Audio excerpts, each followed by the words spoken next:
Oi, depois de um certo tempo nós aqui outra vez. Pois bem, eu vou contar um caos que aconteceu há cerca de 30 anos atrás. Outro dia, há uma semana atrás, eu estava aqui em casa, batendo papo com o Damasceno. Eu já falei muito sobre o Damasceno, policial bom das antigas. E eu mantenho esse contato com os meus canas, principalmente aqueles mais chegados, entendeu? A gente sempre está em contato, trocando ideia, falando pelo WhatsApp e tal, pelo celular. Então é importante eu manter esse vínculo com os meus policiais, que hoje também estão aposentados. Gosto muito disso. E aí o Damasceno me lembrou de uma ocorrência de sequestro que aconteceu há 30 anos atrás. E vamos aos fatos. Um belo dia, eu estava chegando a Montes Claros de uma diligência que eu havia realizado na cidade de Uberlândia, Triângulo Mineiro. Eu fui lá prender um ladrão de gado, prendi, trouxe para a cidade, mandei para a cadeia e falei: Damasceno, me leva em casa. Eu já contei esse fato aqui para vocês sobre esse ladrão de gado.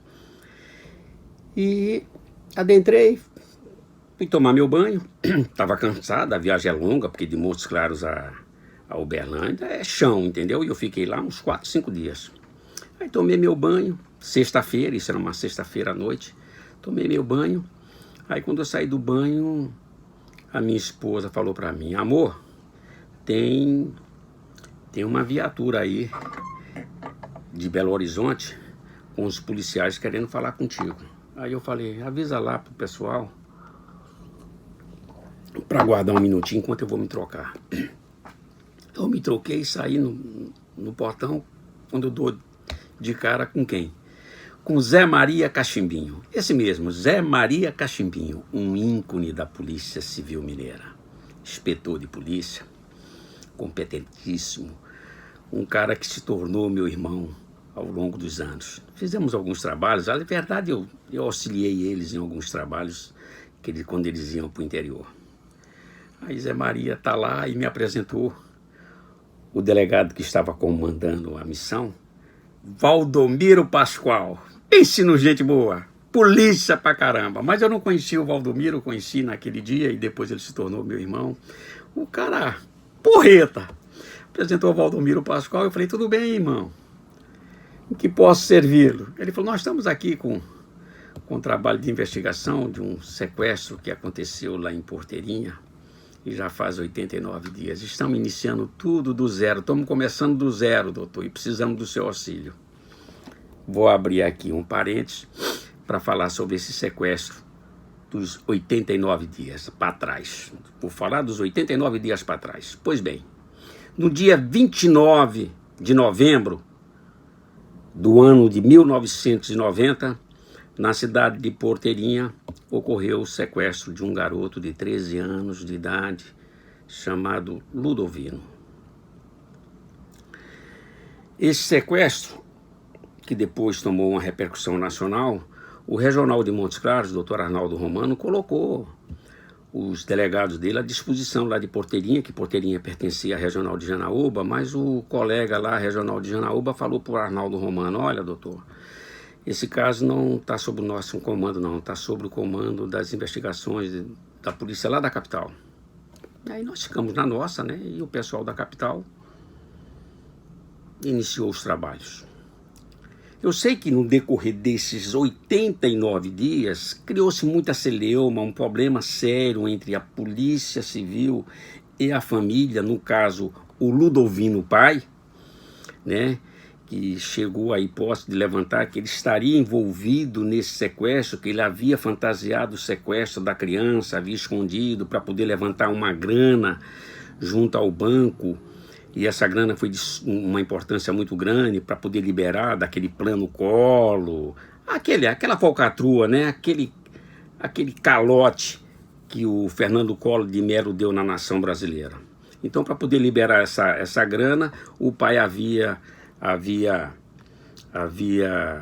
inventado esse sequestro do filho, segundo linhas de investigações da polícia na época, e também que ele ele era candidato, ou ele foi candidato a deputado estadual, deputado federal naquela época, e arranjou umas inimizades, foi inimigos dele, que deve ter sequestrado o filho dele para poder judiar com o cara. Foi levantada essas linhas de investigação. Eu sei que ficou um clima muito ruim, Polícia Civil e a família do jovem Ludovino. Também é verdade que um vagabundo lá de Bangu 1, na época, não sei se o nome dele é Nildo, eu acho que é Nildo ou Nilo. Esse vagabundo, ele ligava para a família como se fosse o autor do sequestro. E falava, fomos nós aqui do Rio de Janeiro, papapá, que praticamos esse sequestro e tal, e se o senhor não mandar uma grana para a gente de 13 milhões de cruzeiros, essa era a moeda na época, de 13 milhões de cruzeiro, o senhor não vai ver o seu filho vivo. E aí, tira a polícia fora disso, e a própria família também dificultou esse trabalho de investigação da Polícia Civil.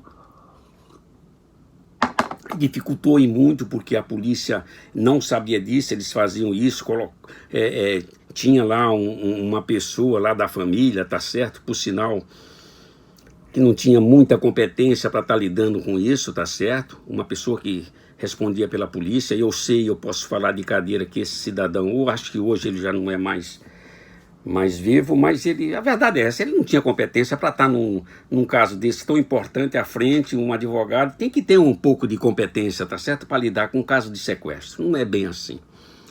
E eu sei que ele é tão incompetente, essa pessoa que estava auxiliando a família, que o Ludovino pagou 12 milhões e meio para o vagabundo que estava preso lá em Bangu 1. E, inclusive tem até um detalhe, que a repórter Leila Neumbark, eu não sei o nome dessa senhora, dessa competente repórter, eu sei que o nome dela é Leila Neumbark, ela é descendente alemã. Essa senhora, na época, ela fez uma reportagem em frente ao Bangu 1, tá lá no canal de YouTube, falando sobre essa quantia que foi pago lá em Bangu. E o marginal disse para o Ludovino pai, olha, você embrulha tudo isso, tá certo, em papel de jornal, faz o pacote desse dinheiro e entrega lá na entrada lá da penitenciária de Bangu 1, e diz que é droga, e que é para minha cela, que é para mim, que tá tudo certo. Cara, e assim foi feito. O cara embrulhou 12 milhões e meio, tá certo? Em pacotes, tá certo? Não foi no pacote só, foi em vários pacotes. Chegou lá e entregou. E o vagabundo recebeu. Funcionava assim. Não sei se hoje é desse jeito, entendeu? Mas era desse jeito. Ele falou, é para fulano de tal, e aqui é droga que ele mandou eu trazer aqui. E entrou, e beleza. Problema zero. O cara marcou dia e hora, eu acho que era com o plantão que estava lá no dia, esse plantonista lá, o pessoal que estava lá, tal, levou uma graninha legal e os 12 milhões e meio de cruzeiros entrou na penitenciária de Bangu 1. Pois bem, feitas essas considerações, vamos voltar lá para sexta-feira à noite do final de fevereiro do ano de 1991. Haviam decorrido 89 dias, como eu já havia dito, do sequestro do garoto. E o Valdomiro falou para mim assim, ô doutor, me chamava de doutor, porque aquela coisa, a gente não tinha amizade ainda. Nós estamos aqui com o Elton Gasson para poder interrogá-lo novamente. Nós vamos começar do zero. Aí eu falei, perfeitamente, então faz o seguinte, leva esse garçom lá para Futs Roubo e daqui a pouco eu chego lá. Abre parênteses novamente, Elton Gasson, ele, na época dos fatos, lá na cidade de Porteirinha, ele trabalhava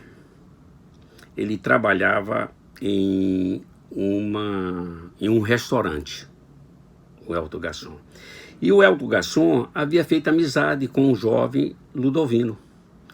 E segundo as apurações, tá certo, que foram feitas, ele foi uma das últimas pessoas a ver o jovem Ludovino, se não a última pessoa, porque o jovem Ludovino, na noite do sumiço, ele esteve no restaurante lá onde ele trabalhava, e o Elton entregou a chave da residência dele. E segundo o Elton, o Ludovino, garoto, queria ouvir umas músicas lá na casa dele, e foi lá ouvir as músicas.